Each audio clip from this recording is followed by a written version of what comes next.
Elisa Carter sat frozen, her fingers entwined tightly beneath the heavy wooden defense table, her nails pressing into her skin. Every muscle in her body was rigid, yet she forced herself to remain still, to suppress the fury clawing its way up her throat as Officer Brandon Tate wove his web of lies. His voice was steady, authoritative, laced with the kind of calm assurance that made jurors believe every word. The golden badge pinned to his uniform gleamed beneath the harsh courtroom lights, a symbol of trust, of duty. But Elisa knew better.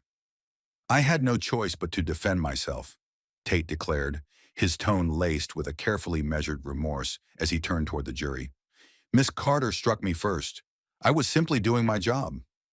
David Lawson, Elisa's attorney, inhaled slowly, methodically, his jaw tightening just slightly. He had warned her this would happen. The courtroom was no place for truth when the accused was a black woman who had dared to expose corruption. The scales of justice had long been weighted against her, and today was proving no different.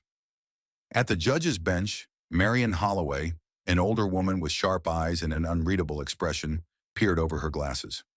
"Continue, Officer Tate," she instructed, her voice devoid of any emotion. Tate gave a solemn nod.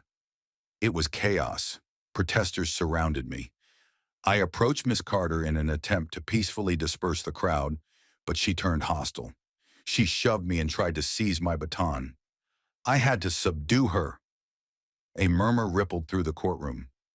Elisa clenched her hands tighter beneath the table, the press of her nails against her palm the only thing keeping her grounded. It was a lie, a blatant, dangerous lie. She had been there that day, covering a peaceful demonstration against police brutality, her camera in hand, when Tate stormed toward her without warning.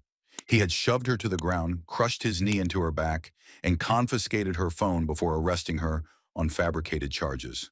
Now he was twisting the truth, painting himself as the victim, and the jury was eating it up.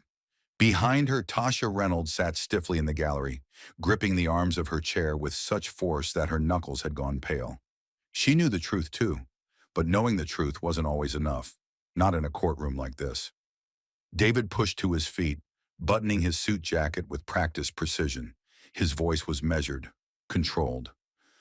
"Officer Tate, just so we're clear, Miss Carter, an unarmed journalist, was the aggressor against you, a fully armed officer?" Tate leaned back slightly, his expression tightening, as if the very suggestion was absurd. "That is correct." David tilted his head as though weighing the statement carefully. "And yet, multiple witnesses recall events differently." Tate shrugged, dismissive. "Witnesses can be mistaken. Protests are chaotic. People see what they want to see." David tapped his pen against the table. "And you claim no video evidence exists to confirm your testimony?" "That's correct," Tate said without hesitation. Elisa bit the inside of her cheek to keep from speaking. The footage did exist. She was certain of it. But when she had finally gotten her phone back, it had been wiped clean. Every image, every video erased. Judge Holloway adjusted her glasses. "Does the defense have any further questions at this time?" David glanced at Elisa, the unspoken question hanging between them. She exhaled slowly, then gave the smallest shake of her head. "Not yet." "Not at this time, Your Honor," David responded. The judge nodded and turned to the jury. "We will take a brief recess before proceeding." The sharp crack of the gavel echoed through the silent courtroom. As soon as the room stirred back to life, Elisa let out a shaky breath, her pulse thrumming wildly beneath her skin. "He's too confident," David muttered, lowering himself into the seat beside her. "He's done this before." Elisa swallowed. "I know. But what if we can't prove it?" Tasha leaned forward suddenly, her voice urgent. "We might be able to." Elisa turned sharply. "What?" Tasha's dark eyes burned with something new. Determination, maybe even hope. "I just got a message. Someone found a video." 30 minutes later, Elisa was back in her seat, but everything felt different now. The fear and helplessness that had coiled around her chest for days loosened just slightly, replaced by something she hadn't dared feel before. Hope.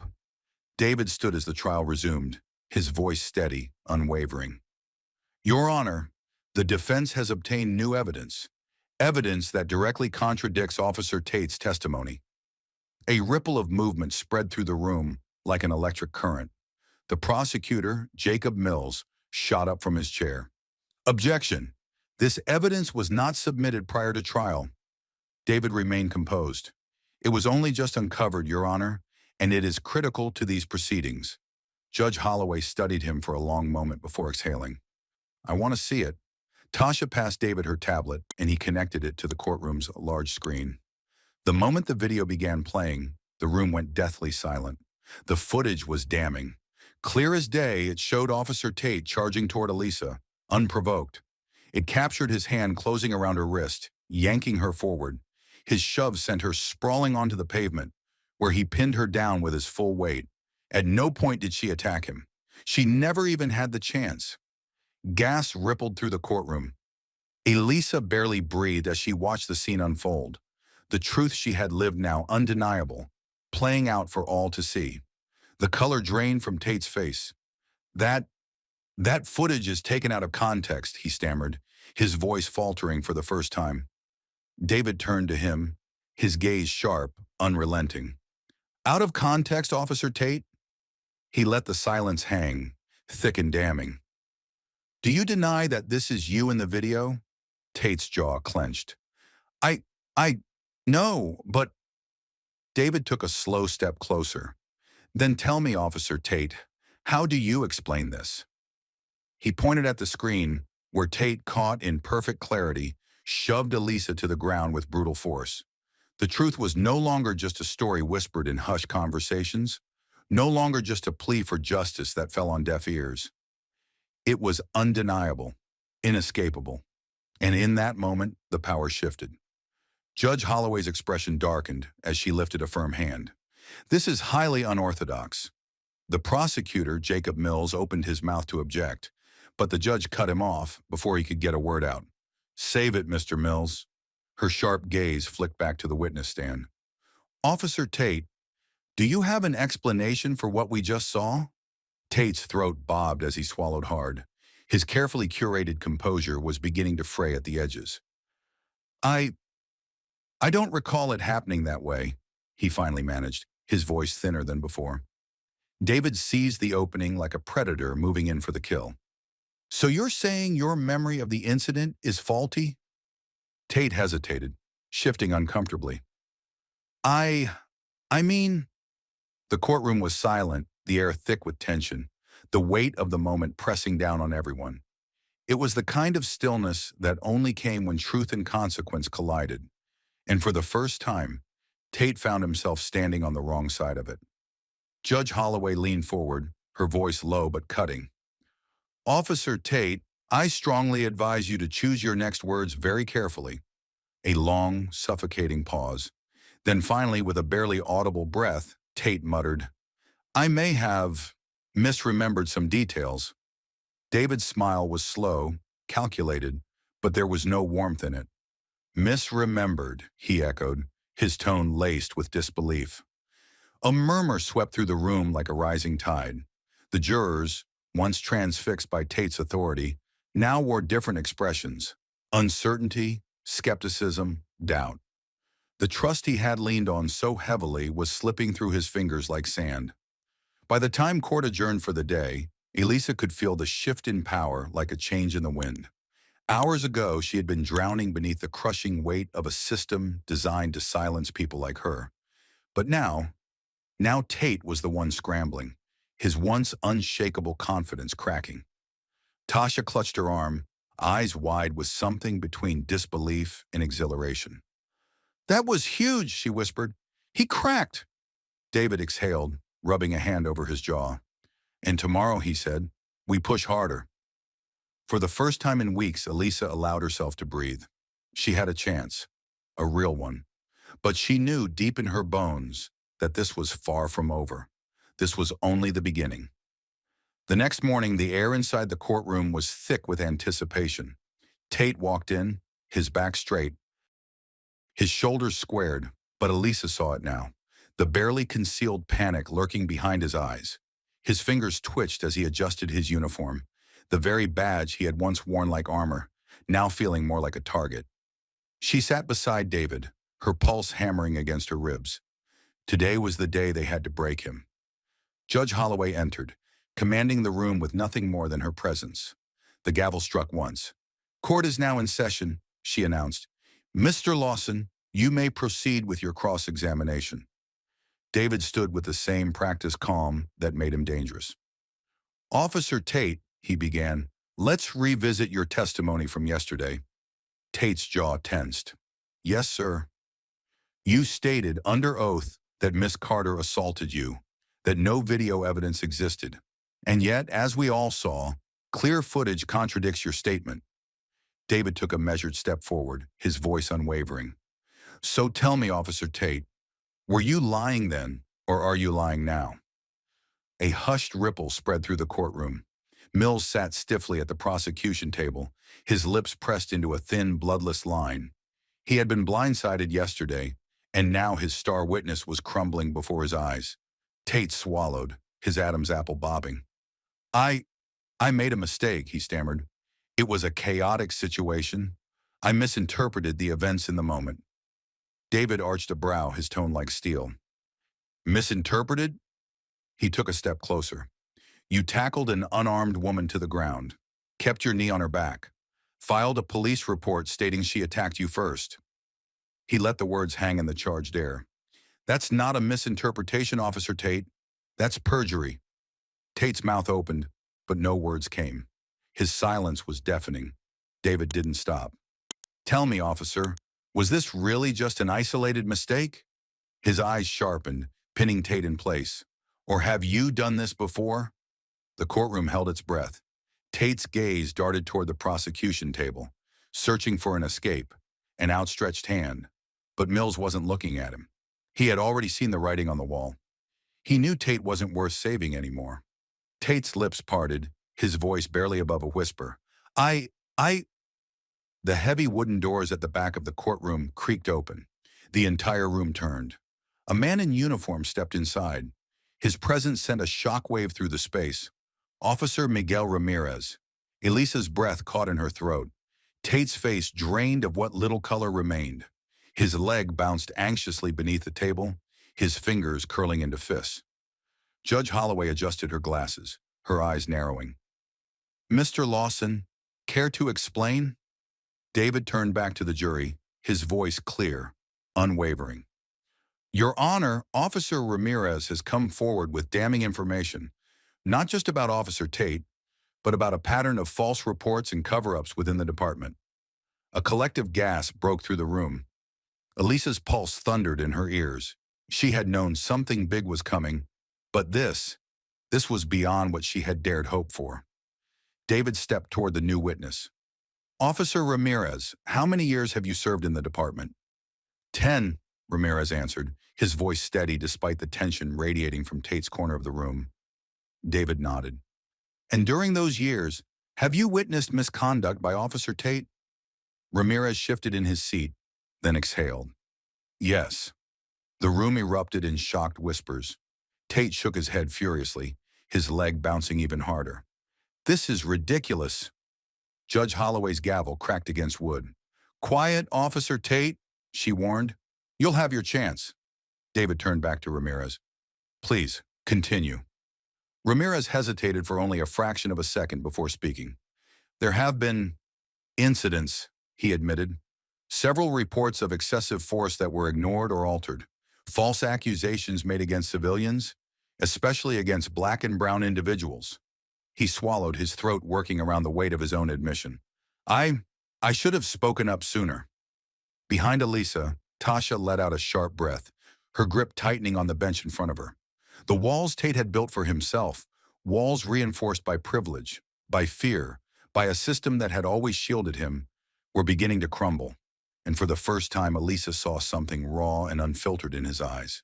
Not anger, not arrogance, fear. David's voice was steady, but his words carried the weight of something far bigger than the trial at hand.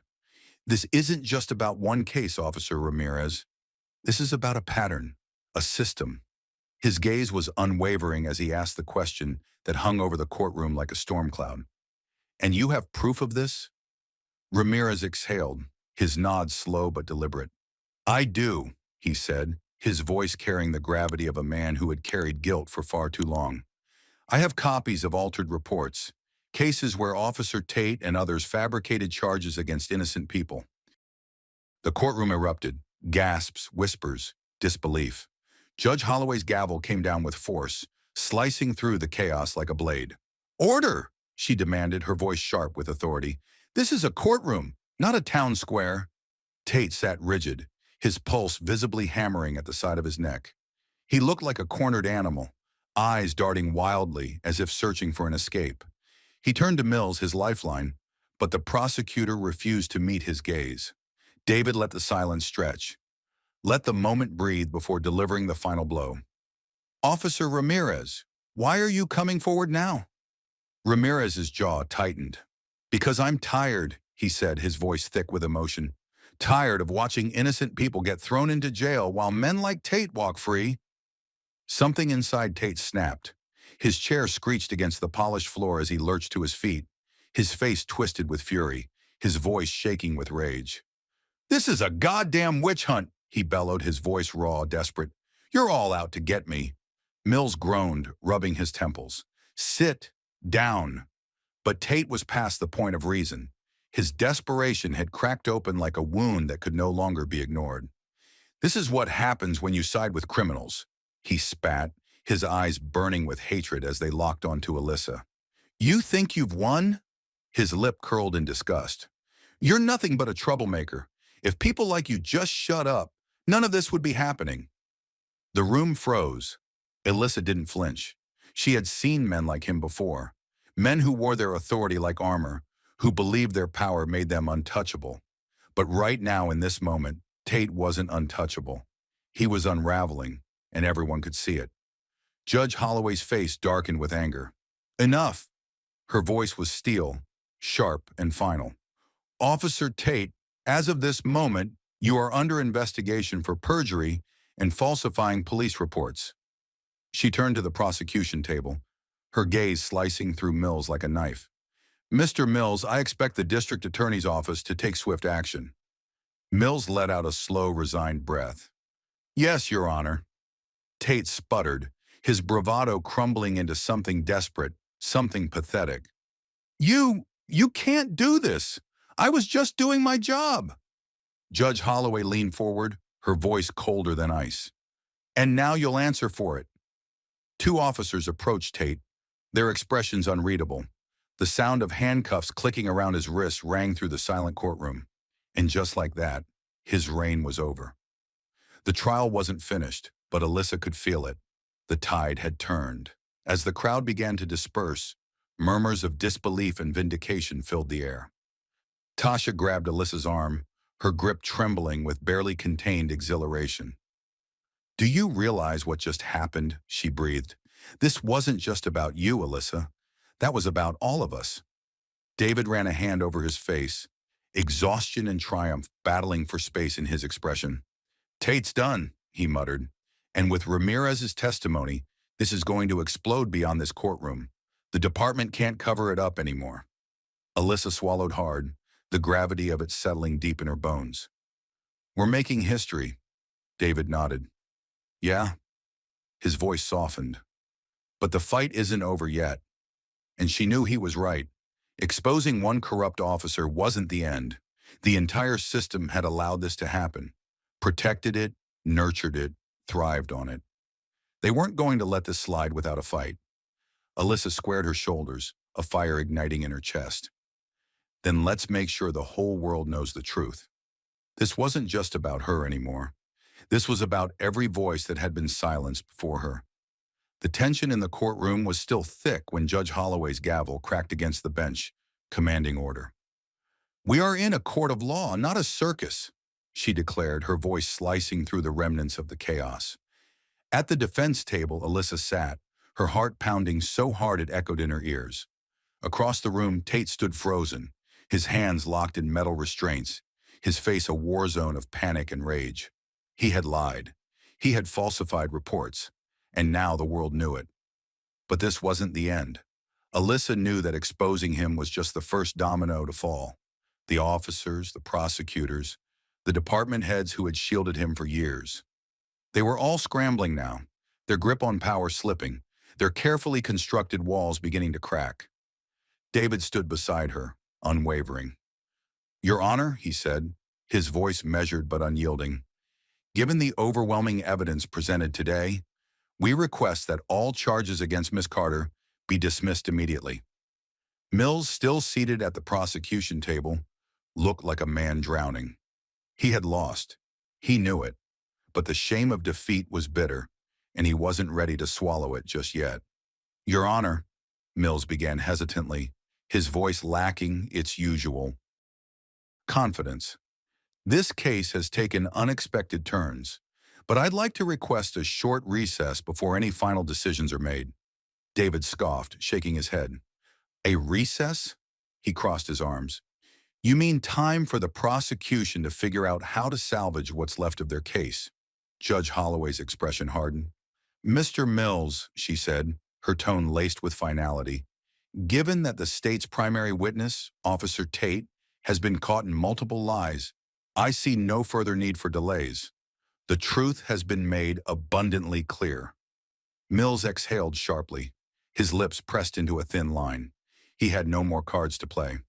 "Very well," he muttered. The judge turned to Alyssa, and for the first time since this trial had begun, her expression softened. "Miss Carter," she said, "you were falsely accused. You endured a wrongful arrest, public humiliation, and the weight of a justice system that failed to protect you." She paused, taking a slow, deliberate breath. "But today you stand vindicated." Alyssa's breath hitched, and then Judge Holloway delivered the words that changed everything.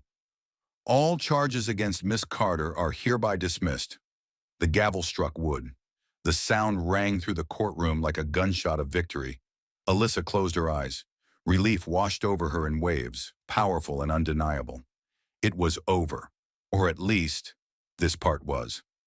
As soon as court adjourned, Tasha grabbed Alyssa, pulling her into a fierce embrace. "You did it," she whispered, her voice trembling with emotion. Alyssa exhaled, steadying herself. "No," she murmured, glancing around the room, taking in the weight of what had just happened. "We exposed it." Her voice was quiet but resolute.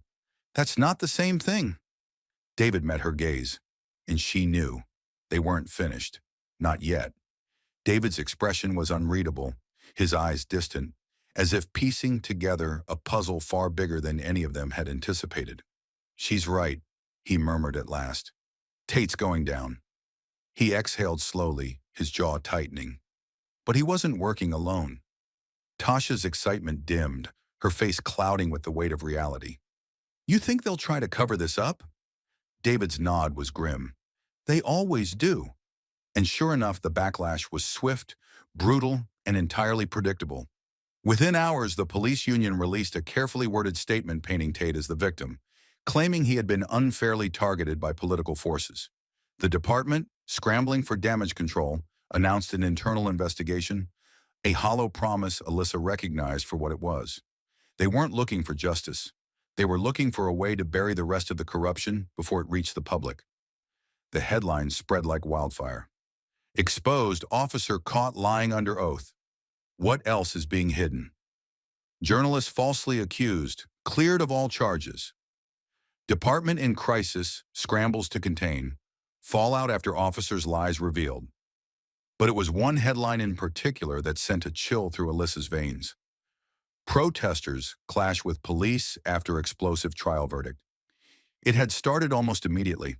The night of her acquittal, hundreds had gathered outside the courthouse, demanding a full-scale investigation into the police department. Their voices had been loud, their anger justified. And then the police had arrived, in riot gear. Tasha stormed into Alyssa's apartment, fury burning in her eyes. She tossed her phone onto the table, the screen alight with chaotic footage. "Look at this," she spat, her voice thick with rage. "They're treating people like criminals just for demanding justice." Alyssa picked up the phone, her fingers trembling as she scrolled through the videos. The images cut deep. Protesters shoved to the ground, hands wrenched behind their backs, faces contorted in pain as they were dragged away. Tear gas hung thick in the air, turning the night into a battlefield. David let out a weary sigh, rubbing his temples. They want to scare people into silence. Alyssa's grip tightened around the phone. Her heart pounded with the kind of fury that couldn't be contained. Then we make sure they can't ignore this. The next morning she set up her camera, her resolve turning to steel. The lens blinked red, live. Within seconds, hundreds of thousands of viewers tuned in, waiting, watching. Alyssa lifted her chin, her voice steady but burning with fire. "This is Alyssa Carter," she began. "And if you think this fight is over, think again." She laid it all out, every lie, every piece of damning evidence, every attempt to silence the truth.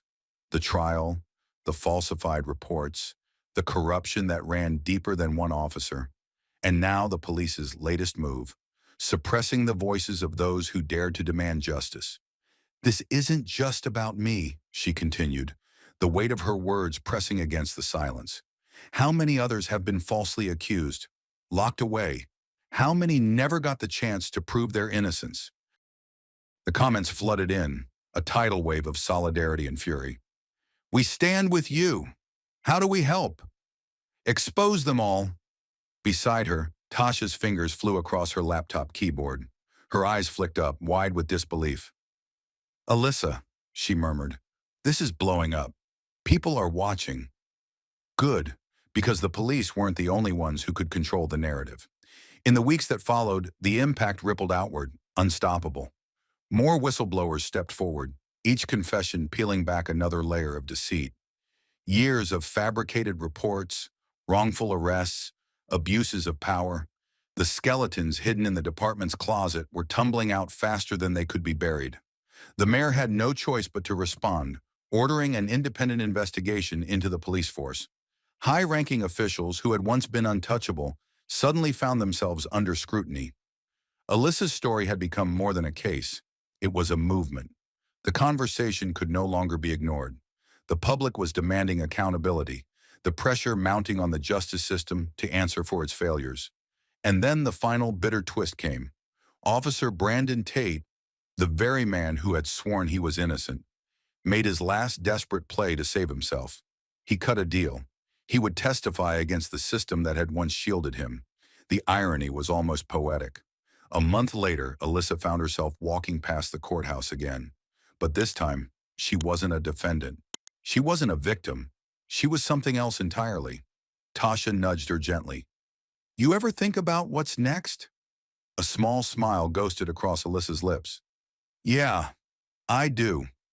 She pulled out her phone, her thumb hovering over a new tip that had just come in. Another wrongful conviction. Another life crushed beneath a system built to protect itself. Her gaze darkened, her grip tightening around the device. "This wasn't the first time," she murmured, "and it won't be the last." Tasha sighed, already knowing where this was headed. "So what are we gonna do?" Alyssa looked up, her jaw set, her eyes burning with the same fire that had carried her through this fight. "We expose them." One by one. And just like that, the battle raged on.